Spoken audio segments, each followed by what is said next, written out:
Si vous aimez le contenu tennis sur YouTube, abonnez-vous pour ne manquer aucun de mes futurs contenus. Daniil Medvedev n'est pas qu'un simple joueur de tennis, ah non, c'est un énorme troll. Djokovic qui se lâche après la qualification de la Serbie pour la Coupe du Monde et les images déchirantes de Berrettini, c'est le programme succulent de votre premier digest de Turin et on attaque juste après ça.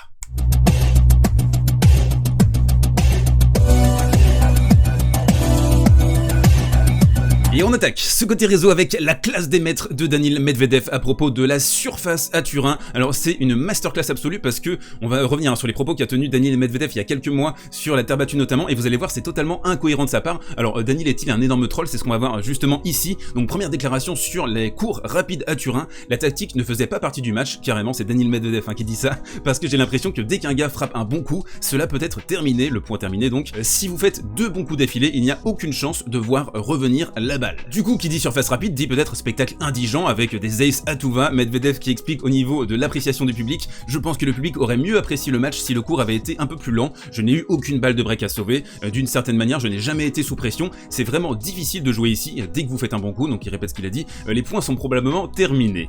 On se souvient également de ce qu'il avait dit à Indian Wells et c'est là où est toute la masterclass trollesque. Il avait parlé des cours extrêmement lents. Le cours ne peut pas être plus lent quand il avait parlé d'Indian Wells. Si ça le devenait, nous jouerions au mini-tennis carrément. Et souvenez-vous également de cette déclaration à Roland Garros, réconcilié avec la terre battue après des semaines et des semaines à frapper la terre battue, à dire que c'était une surface complètement indigne de son magnifique tennis à Daniil. On se souvient de cette phrase, Roland Garros, c'est pas mal maintenant, ça peut jouer vite. Je me sentais bien depuis le début du tournoi et ça ne change pas en vert. J'arrive en 8ème et je me sens bien. En violet c'est énorme, je vois que tout est possible finalement. Cela n'a jamais été une question ou une interrogation, mais quand vous vous dites que vous allez perdre, et c'est là que c'est important, alors vous allez mal jouer de toute façon et puis il y a des croyances qui changent. Et elle est là la masterclass. Elle est précisément dans cette phrase. Il y a des croyances qui changent, tout est affaire de perception, tout est affaire de conditionnement mental également. C'est très bien expliqué dans ce documentaire ici, je vous invite à le regarder sur Twitter, je vais mettre le lien dans la description, avec la santé mentale et le tennis. On a donc Francisca Dosé qui s'exprime par rapport à Daniil Medvedev, son comportement sur le court, à quel point il peut avoir une certaine folie, une part de folie qu'il faut réussir à maîtriser pour rester compétitif au très haut niveau. Et tout ça en fait je pense que c'est une manière pour Daniil, c'est trop lent, c'est trop rapide etc. de tamiser les attentes. Alors les attentes qu'il a vis-à-vis de lui-même, mais aussi peut-être le public vis-à-vis de ses performances. Là on le voit incapable de tenir le stylo, c'est complètement lunaire. Et tout ça en vérité c'est un petit peu comme lorsque Rafa, au premier tour de Roland Garros, quand il était dans son prime, disait « Ah ouais là je joue le 150e mondial, ouh non, il y a des chances quand même que je me fasse taper, le mec est fort, il est sorti des qualifs, là, oh, ça va être quand même un petit peu difficile. » Bah c'est ça, c'est exactement ce que fait Daniil en fait, c'est-à-dire contrôler un peu les attentes, essayer de troller un petit peu l'environnement pour disséminer quelques informations contradictoires. Et on enchaîne dans ce côté réseau avec la célébration complètement folle, complètement dingue de Novak Djokovic qui est surexcité à l'idée de voir la Serbie se qualifier directement pour la Coupe du Monde, qui a battu le Portugal hier soir. On écoute Nolé. Évidemment,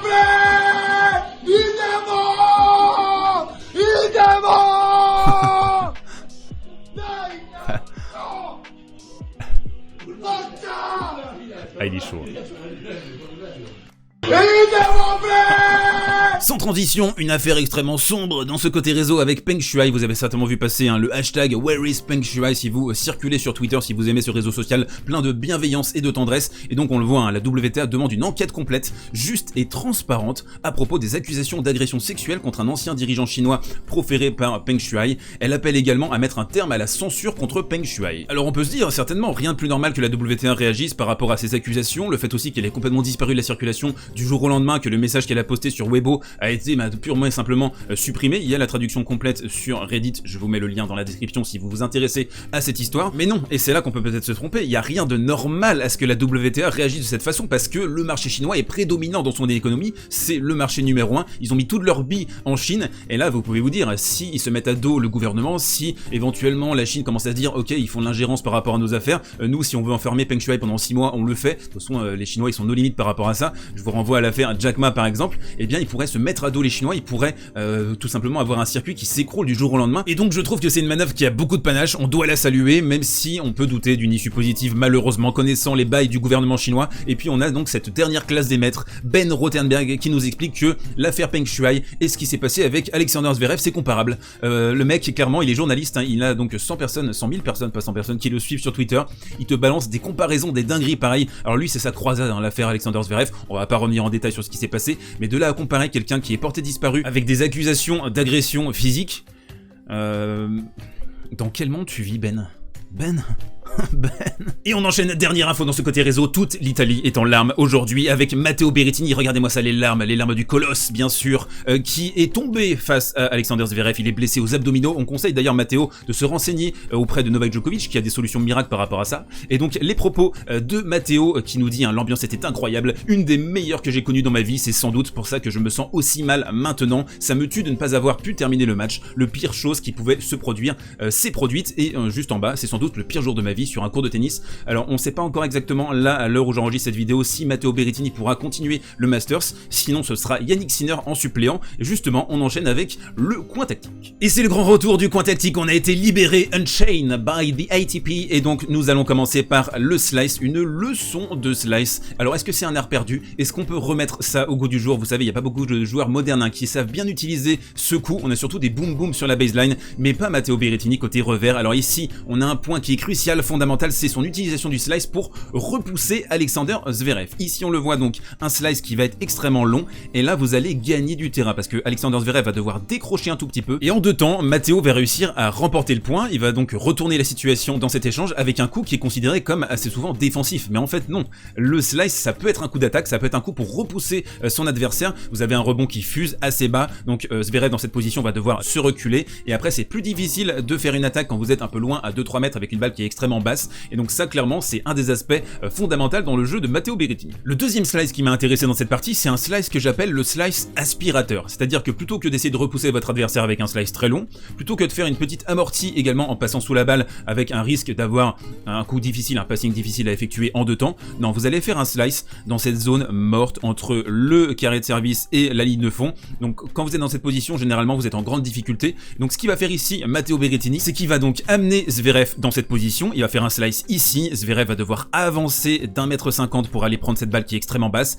et ensuite, en deux temps, le décalage coup droit, le fameux décalage coup droit, avec une marmite, une saucisse enflammée, qui va donc déposer ici, dans le côté ouvert, et c'est ça aussi qui est intéressant avec ce coup, avec ce slice, c'est que c'est une préparation à un coup massue. En gros, si vous avez un énorme coup droit, et bien bossez votre slice, bossez-le à mort, parce que ça peut vous mettre dans des positions extrêmement vertueuses. Dernier point, dans cette rencontre entre Alexander Zverev et Matteo Berrettini, on a eu un premier set qui a été absolument succulent, c'est dommage hein, que Berrettini ait été fauché dans son élan, mais un point fondamental hein, dans cette partie, on l'a remarqué ensemble, on l'a regardé sur Twitch hein, cette rencontre tous ensemble, ça a été la qualité de retour de balle pour Alexander Zverev, surtout en deuxième balle. Donc ici, il a une balle qui est complètement accessible, il a une balle de break, hein, et il va faire une faute en longueur, il en a fait 3 dans l'ensemble de la partie sur des points essentiels, à 30 par exemple, et c'est encore hein, à la marge, les petits détails qui manquent à ce joueur, je pense, pour vraiment passer le dernier cap pour être un vainqueur de Grand Chelem par exemple, c'est vraiment le gros titre qui lui manque encore à l'heure actuelle. Donc au niveau des stats, on est à 14 sur 22 sur deuxième balle adverse, c'est très bien, mais sur les points essentiels, sur les jeux à 30, sur les jeux à 30-40 également, il lui manque ce côté tueur, ce côté assassin que peut avoir Novak Djokovic par exemple, qui est un retourneur all-time. Pour Zverev, on a encore ces petits secteurs sur lesquels il doit encore pouvoir progresser. Deuxième match dans ce coin tactique, on va aller très vite, Hubert Hurkacz face à Daniil Medvedev, victoire du Russe en 3 manches, le momentum a vraiment switché sur 2 moments essentiels dans cette rencontre, au début du deuxième set et au début du troisième set, aucune balle de break pour Hubert Hurkacz, il s'est vraiment procuré aucune occasion sur le jeu de service de Daniil Medvedev, mais c'est surtout ici que j'ai envie de vous montrer, c'est cette palette qui est la plus criante, la relative paresse, la raideur de Hubert Hurkacz qui a fait 2-3 petites fautes à la marge, et sur des surfaces comme ça qui sont rapides, avec 2 gros serveurs, c'est là que ça se joue, il va faire un coup droit qui va satelliser dans le filet, c'est sur 2 petits détails comme ça, un coup droit raté, un revers raté, tu te retrouves à 0,30 et t'es dans la sauce immédiatement, et t'es d'autant plus in the sauce quand ton adversaire fait au total sur la partie 32 coups gagnants. 8 fautes directes, imaginez-vous, 8 fautes directes simplement sur 3 sets, et puis la couverture danilesque, une danilade ici, avec donc un chop de défense et derrière une course monstrueuse pour aller déposer un passing croisé ici, Hurkacz qui va faire une volée un petit peu tendre, donc voilà, c'est un joueur qui est un peu indolent, qui est un peu mou, et sur cette partie, à certains instants clés de la rencontre, ça se joue vraiment à la marge, c'est 1 ou 2%, et bien Daniil a été plus concentré, plus impactant. Et donc cette semaine, pour terminer ce coin tactique, pour vous donner quelques clés de compréhension par rapport à ce que vous allez voir tout au long de la semaine à Turin, on va avoir des matchs qui vont reposer essentiellement sur le shot making, c'est-à-dire la qualité des coups d'attaque. Ici on le voit, Daniil qui va faire une accélération long ligne qui va remporter cet échange, ça va être la qualité que vous allez réussir à mettre dans vos coups d'attaque, à quel point vous allez réussir à perforer la défense adverse. Il faudra pas faire beaucoup de coups d'attente, on va avoir une tactique relativement limitée, c'est-à-dire celui qui va être le plus entreprenant, le plus agressif, le plus punchy, et moi personnellement ça me régale. On enchaîne, dernière partie dans ce digest, la reco du jour, on a donc 2 matchs aujourd'hui à Turin, le premier Novak Djokovic contre Casper Ruud, ça risque d'être une petite exécution. Et ce soir, ensemble sur Twitch à partir de 20h50, le Tsitsipas Rublev, un match intriguant, un match très intéressant, très sexy peut-être. Voilà, je vous donne rendez-vous avec grand plaisir ce soir à 20h50 pour vivre cette rencontre. Et puis, impossible de terminer ce digest sans vous remercier du fond du cœur. Vraiment, vous avez été incroyable, des centaines de messages de soutien par rapport à ma vidéo où j'exprimais peut-être la possibilité que les digests s'arrêtent à cause du strike de l'ATP. Vous avez été incroyable. Alors je sais pas à quel point ça a joué dans la décision de l'ATP. À la limite, je m'en fous. Vraiment, ce que je retiens, c'est à quel point ça vous tient à cœur, cette formule. Franchement, ça donne un courage incroyable. Donc, encore une fois, merci à toutes et à tous. On se retrouve demain pour un nouveau digest entre midi et 2. D'ici là, portez-vous bien, prenez soin de vous et buvez du café.